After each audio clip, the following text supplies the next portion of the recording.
I am Father Dion, the Post-Catholic Chaplain of the Headquarters and Headquarters Support Group of the Philippine Army. And this is Salita ng Diyos, ang ating gabay. Today is Sunday, August 31, 2025, of the 22nd Sunday in Ordinary Time. All three readings today remind us of one essential virtue that is often forgotten by the world, but never forgotten by God: humility.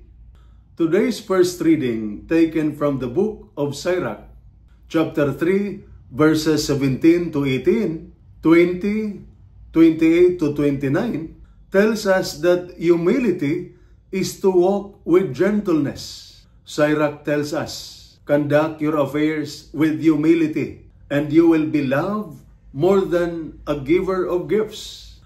Humility here does not mean weakness or lack of confidence.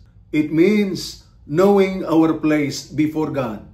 For soldiers, humility is knowing that no matter your rank or position, you are still under authority, and most of all, under God's authority.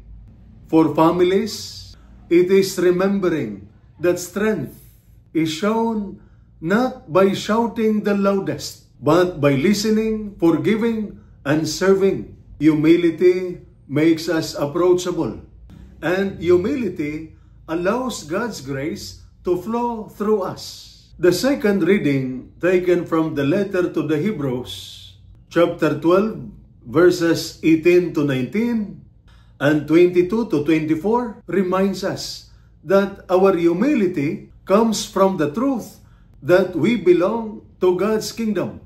The letter to the Hebrews reminds us that we have not come to a fearful mountain of fire and smoke, but to Mount Zion, the city of the living God. In other words, through Christ, we belong not to fear, but to hope. When we remember this, we realize that all titles, medals, or possessions fade. What endures is our belonging to God's kingdom. That realization keeps us humble. The Gospel reading, taken from the Gospel of Luke, chapter 14, verses 1 and 7 to 14, tells us that humble people don't seek the highest seat. In today's Gospel, Jesus wants people scrambling for the best seats at a banquet. He used this to teach. When you are invited, go and take the lowest place. Humility is not about pretending to be small. It is about letting God be the one to lift us up. The world says, promote yourself, climb higher. But Jesus says, lower yourself, and God Himself will raise you. For soldiers, this means serving with integrity, not for praise. For families, it means doing quiet acts of love that no one may notice, but God always sees. Today's readings, therefore, tell us that the humble are the strongest. Humility is not weakness. It is strength under control.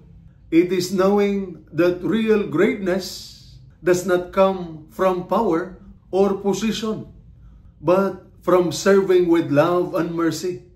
Let us then remember, Sirach teaches us that humility makes us love and wise.